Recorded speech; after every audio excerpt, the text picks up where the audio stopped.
আমরা কাজের জন্য বাড়ি থেকে রওনা দেই।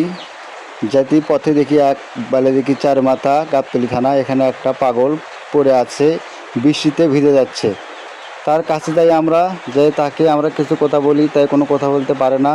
তাকে নিয়ে আমরা একটা বারান্দাতে বসায় রাখি। রাখার পর তাকে কিছু খাবারের ব্যবস্থা করে দেই। তিনি খাবার আস্তে খুবই খাচ্ছেন। আর অবশ্যই আপনারা এই ভিডিওটি শেয়ার করবেন বেশি বেশি, যাতে তার পরিবার দেখে তার পরিবারকে হাতে আমরা যেন তাকে তুলে দিতে পারি। অবশ্যই মানবিক দিক দিয়ে চিন্তা ভাবনা করে আপনারা অবশ্যই ভিডিওটি বেশি শেয়ার করবেন, যাতে এই পাগলটি তার পরিবারের কাছে পৌঁছে যেতে পারে। আপনাদের শেয়ার করার মাধ্যমে ভিডিওটি ছড়িয়ে গেলে অবশ্যই তার পরিবার যদি দেখে থাকে, অবশ্যই তার পরিবার কাছে তাকে পৌঁছে দেওয়া যাবে। মানবিক দিকে চিন্তা ভাবনা করবেন আপনারা।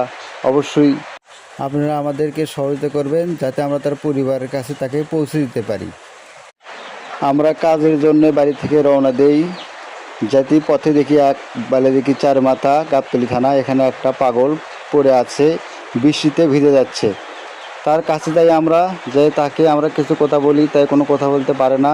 তাকে নিয়ে আমরা একটা বারান্দাতে বসায় রাখি। রাখার পর তাকে কিছু খাবারের ব্যবস্থা করে দেই। তিনি খাবার আস্তে খুবই খাচ্ছেন। আর অবশ্যই আপনারা এই ভিডিওটি শেয়ার করবেন বেশি বেশি, যাতে তার পরিবার দেখে তার পরিবারকে হাতে আমরা যেন তাকে তুলে দিতে পারি।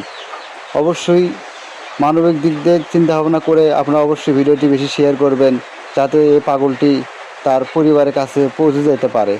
আপনাদের শেয়ার করার মাধ্যমে ভিডিওটি ছড়িয়ে গেলে অবশ্যই তার পরিবার যদি দেখে থাকে, অবশ্যই তার পরিবার কাছে তাকে পৌঁছে দেওয়া যাবে। মানবিক দিকে চিন্তা ভাবনা করবেন আপনারা। অবশ্যই আপনারা আমাদেরকে সহযোগিতা করবেন, যাতে আমরা তার পরিবারের কাছে তাকে পৌঁছে দিতে পারি।